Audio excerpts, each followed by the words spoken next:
Namo tassa bhagavato arahato samma sambuddhassa. Namo tassa bhagavato arahato samma sambuddhassa. Namo tassa bhagavato arahato samma sambuddhassa. Friends,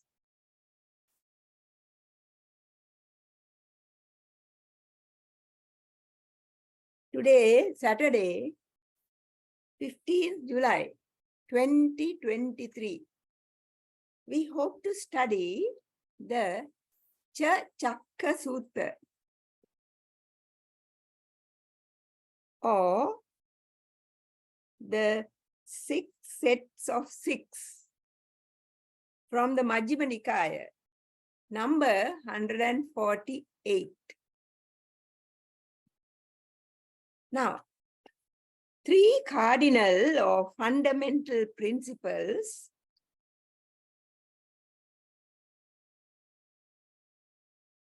in Buddhism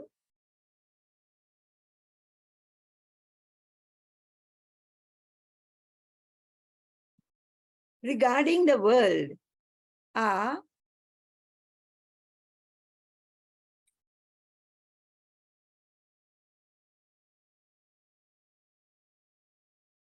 three cardinal or fundamental principles in Buddhism regarding the world are anicca, that is impermanence, dukkha, unsatisfactoriness, and anatta, or non-self. You know, those are the three things that Buddhism always talks about. Anicca, dukkha, anatta, right? Impermanence, unsatisfactoriness, and non-self. Though the first two, that is anicca and dukkha, or impermanence and unsatisfactoriness, are more or less understandable. But the last one, that is non-self or anatta, remains a mystery to most people. In this sutta, the Chachakka Sutta, the Buddha explains the origin of the idea of a permanent self and how to unravel it, how to get to the bottom of it. See how, you can think there is no self. Venerable Bhikkhu Bodhi says, this sutta is a key to helping the student to release ego identification. Ego is the same as self. So, to release the ego identification, this is a very good sutta. It helps us to realize the truth about how the process of our existence actually works. We are not what we think we are. It is very clear in this description of what is happening actually.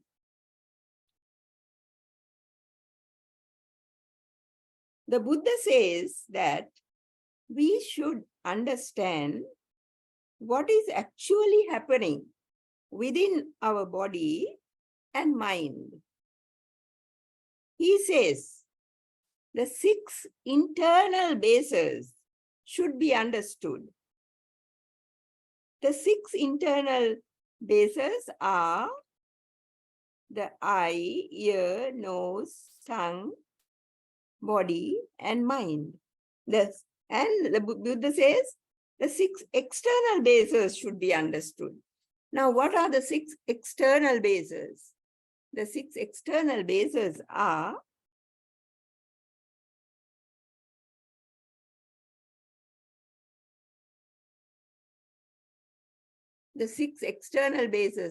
the form for the eye, the form. Then for the ear, the sound. For the nose, the odor. And for the tongue, the flavor. Then for the body, the touch. And for the mind, it is the mind object. So these are the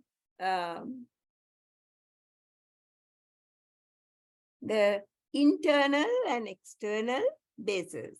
So the Buddha says you must understand these two things. Then also the 6 classes of consciousness.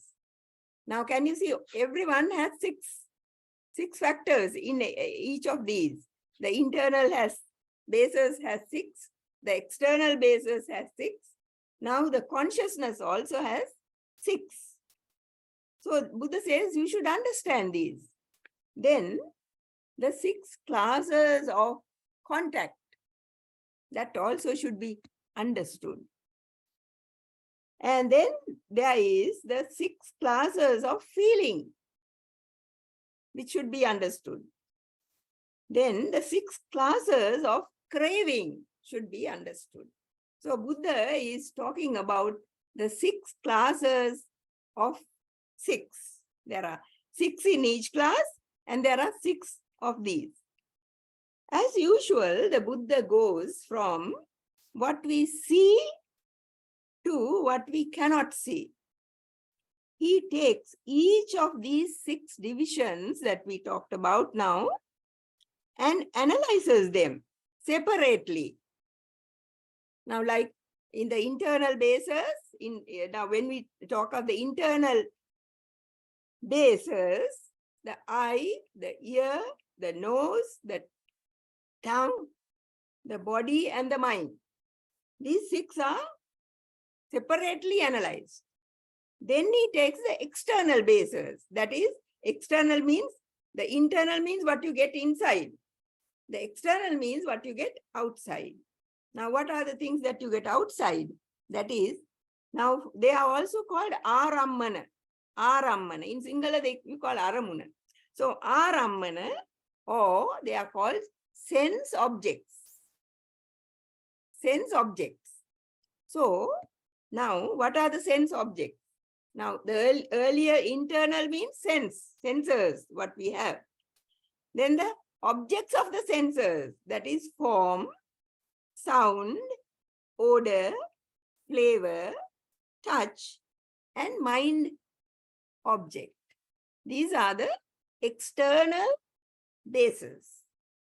Understanding them means that the internal bases are activated, they become active only when an external sense object comes into focus. Now our eye is here, but when our eye gets into contact with something outside a form, then only it becomes active. Otherwise, it is just inactive. So, all the bases are like that. Thirdly, the Buddha explains the 6 classes of consciousness.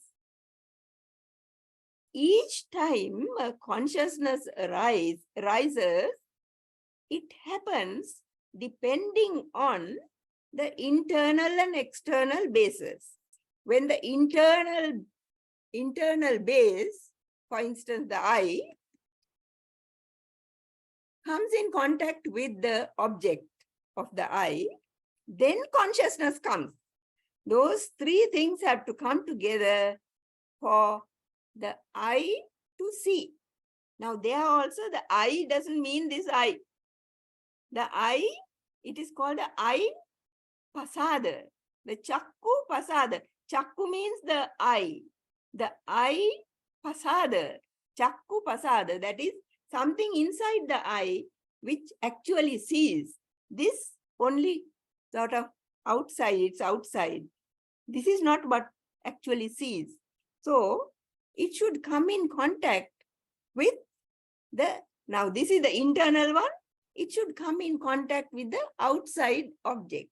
then consciousness comes. It is the same for every sensory base. The ear, the nose, the tongue, and so on, right? So when the consciousness comes to each sense base, you call them, the consciousness is called eye consciousness, ear consciousness, nose consciousness, tongue consciousness, body consciousness, and mind consciousness. Fourthly, the Buddha explains how we should understand contact. Now, so far, he was explaining the two bases, internal and external, then the consciousness that comes to it. Now, the Buddha says contact. That means how the contact takes place. We should understand. The Buddha says that the meeting of the eye forms and the arising of the eye consciousness means a contact has taken place, right? Then there is a contact. This happens due to a cause. No one is actually doing it. Now, we think that I am doing it, but actually it is due to some cause that it happens. But we think, I am doing it, I am looking, I am seeing, I am hearing, right? So, it is the same with all the other senses too. The other senses, they are objects and consciousness. When these three things come together, then we say, I hear sound, I see a form, something, I smell something, I taste something. So we take it upon ourselves, right? By saying that it is I who is doing it. After contact, the 6 feelings are explained. Now, when there is a contact, whatever contact it is, now let us say it is eating, a flavor, then you get a sort of feeling for it. Either you like it or dislike it, or it might be neutral. But normally there is a liking or a disliking. And when there is a liking, what do? You want to have it. When there is a disliking, you want to push it away, right? We'll come to that also later. Now, you must see that when you talk of contact, according to the senses, now the ear, the eye, the tongue, and so on, the feelings are different. The feelings are not the same. Now, supposing you have something to eat and you eat it, then you think of something that you hear and the sound. So the two are different, isn't that so? One is a taste, the other is a sound that you hear. So like that, each sense is different from the other.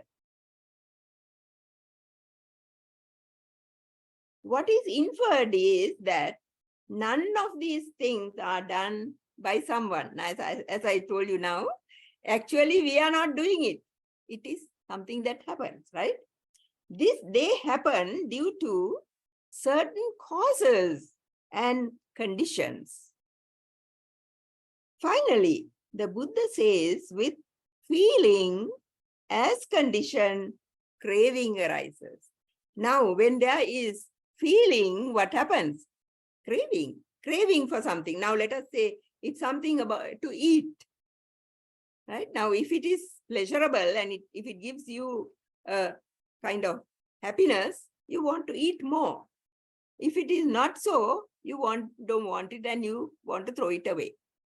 So it is like that. You either take it or leave it.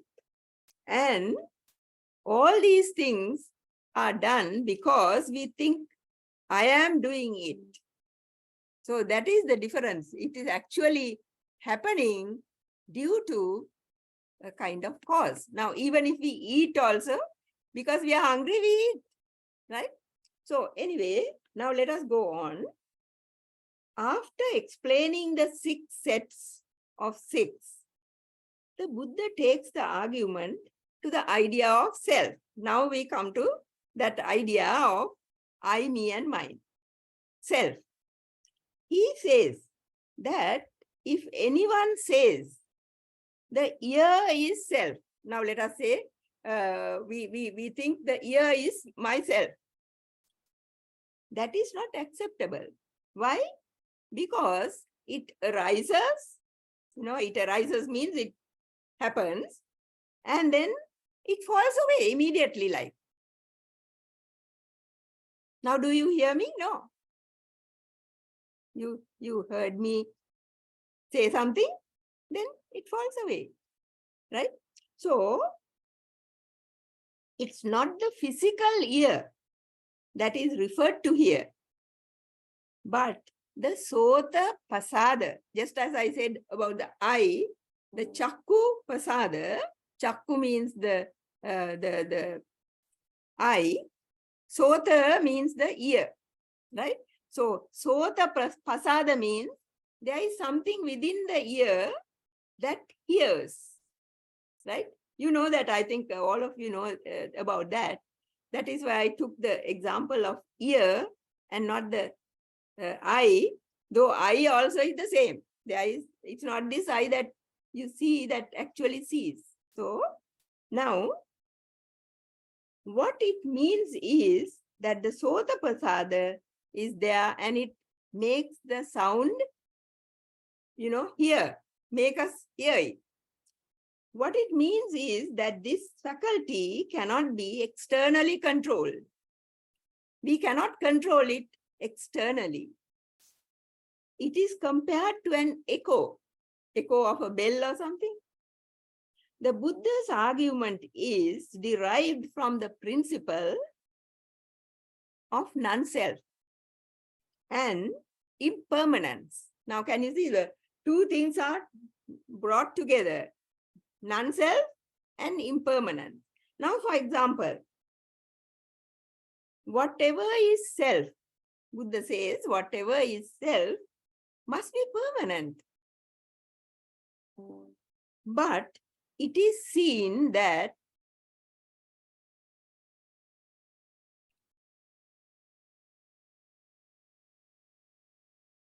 the sota pasada is impermanent, right? Similarly, all the other internal sense bases too are impermanent. They are not permanent. So that whatever faculty arises, whatever that is, hearing or seeing or tasting or whatever the faculty that arises, it immediately falls away. The Buddha questions, if there is a self, then why does it momentarily come into being and disappear? That is because it is impermanent. If it is a self, then it should be permanent. Otherwise, it would look like myself arises and disappears. I appear and I disappear immediately. Or I come into being momentarily, then disappear. For example, now let us take the eye or chakku is alive. Is alive means is working, right? Is active.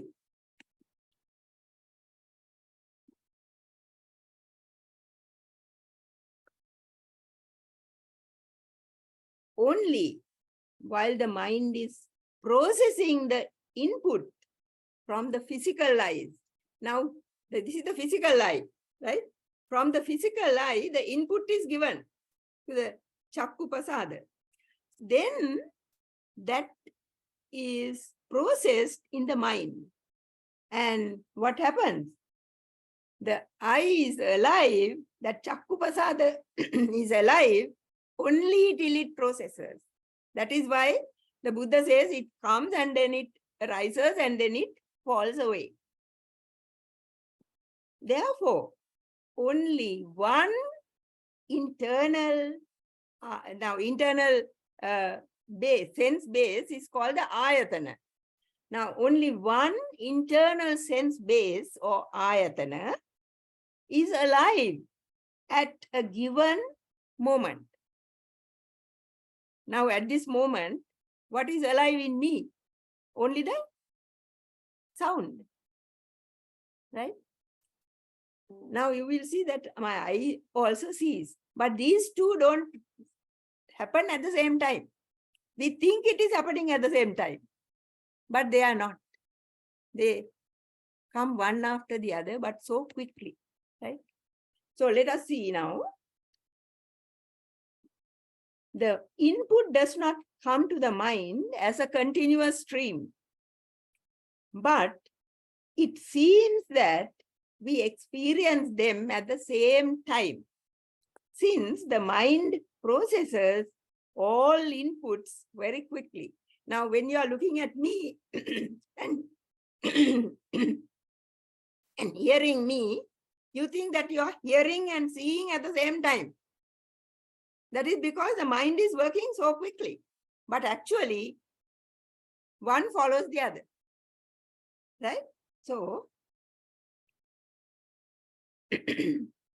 our internal ayatana of chakku, that is eye, sota, ear, ghana, nose, jivha, tongue, kaya, body, and mano, mind, arise, that means becomes active, only if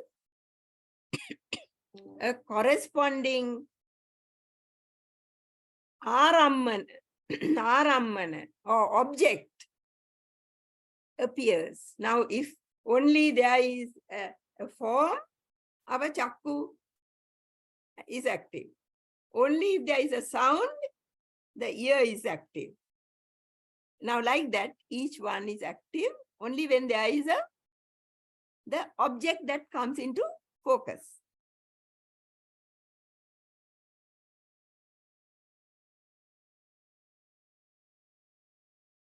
A self is not involved in this process, but we think, I am doing it, right? Now that is the difference. We are, now look at us, we are changing every moment, whether awake or sleeping. You think that you are the same person who sat down or is listening now, that I am the same person? No. But you don't see the difference so much, right?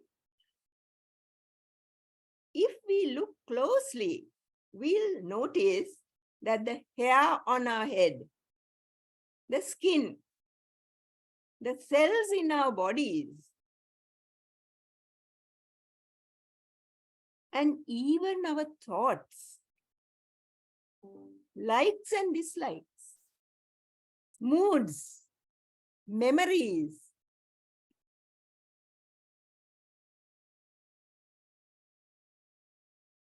are all in a state of flux. How can you say that the you, including me, right? The you of today is the same as the you of 10 to 15 years ago? Can you say the same, that it's the same? According to the Buddha, this you is emptiness.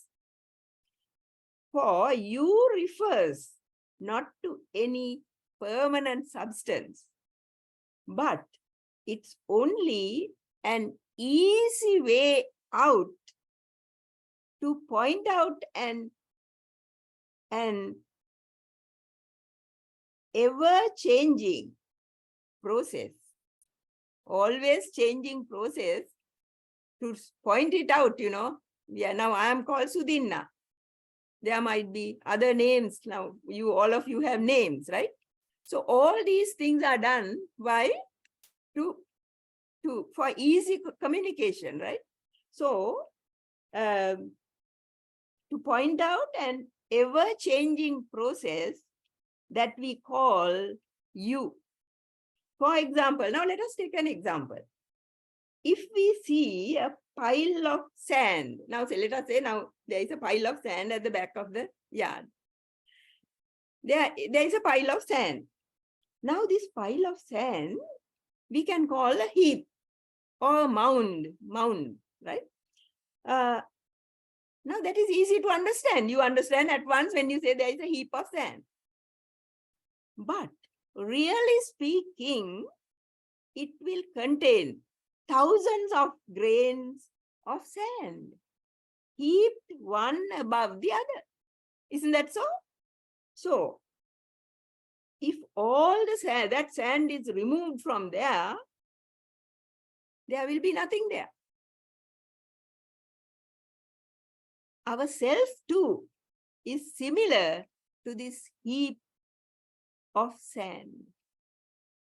The Buddha says that we use individual names. Now, like Sudinna, you use individual names and pronouns like I, you, he, she, they, it, like that. You use pronouns also.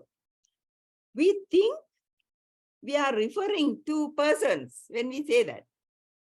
Like the heap of sand, we too are only changing little bits put together. Self is only a convention rather than a reality.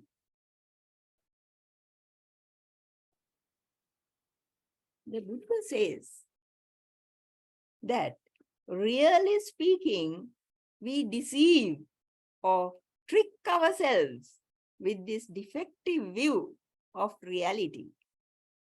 We get attached to this illusory self and create karma, both good and bad, of course. We create karma that takes us from one life to the next, thus increasing our suffering. The Buddha asks if the senses, their objects, consciousness, contact, and feeling are impermanent and gives suffering, can they be regarded as, this is mine, this I am, this is myself? Can you say those things? The Buddha asks. This is the origination. But in the worldling, the normal worldling, there are three fixed ideas. What are these three fixed ideas? Craving, conceit, and views. And feeling, which gives rise to the notions of mine, I am, myself. This is the origination of identity or ego. The ego is further increased when a pleasant feeling touches one. She or he delights in it, welcomes and holds on to it, grasps the pleasant feeling.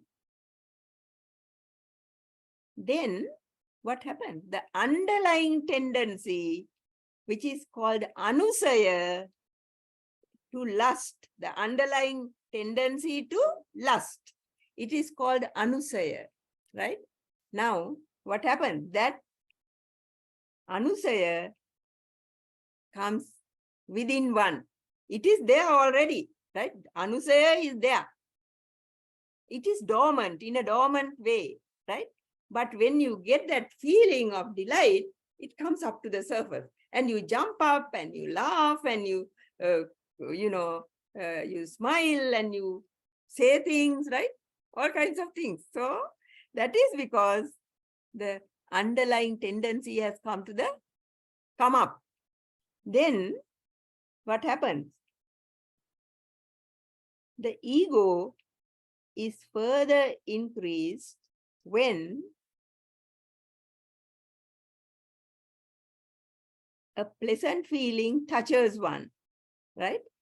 But when a painful feeling comes, what happens? One sorrows, grieves, and laments. Then the underlying tendency not to lust, but to aversion lies within one. When one is touched by a neither painful nor pleasant feeling, that is called neutral feeling, one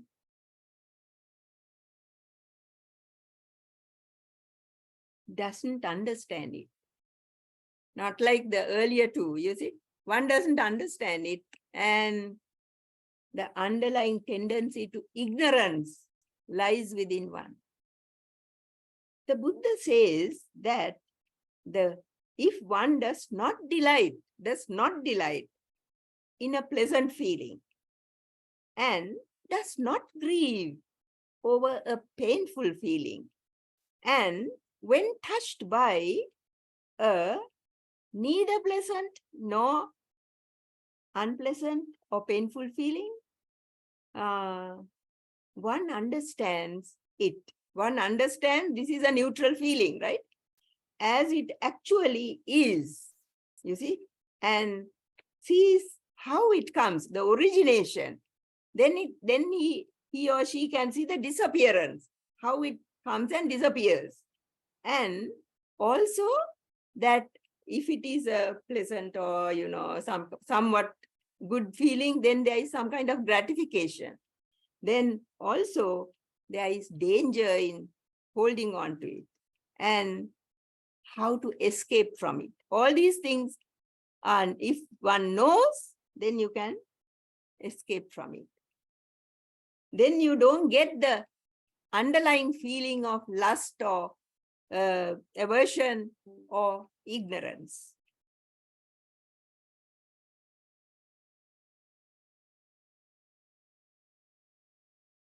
Such a person may even make an end of suffering by abandoning the underlying tendencies. The underlying tendencies can be abandoned by such a person who understands these three feelings.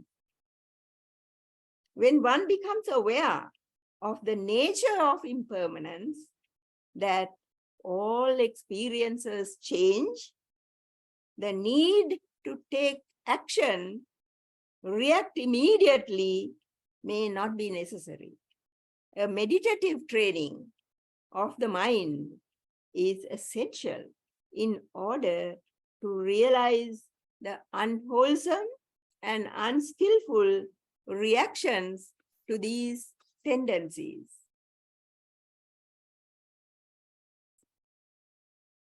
So you see, if you understand, then you can escape from it. Further, now we have no control over this body and mind. We cannot take them under our mastery. Therefore, letting go of these 6 items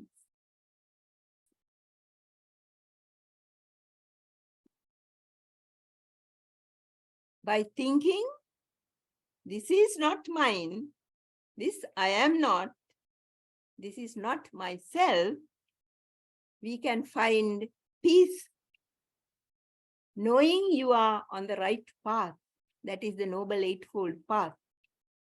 Let us close with an aspiration for the attaining of stream winning in this very life. So let us have that kind of aspiration. May we all be able to let go of the holding on to this self, thinking that there is a self here.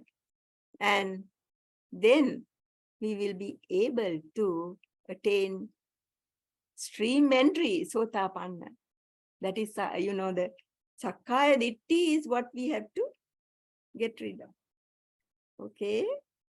Thank you for listening.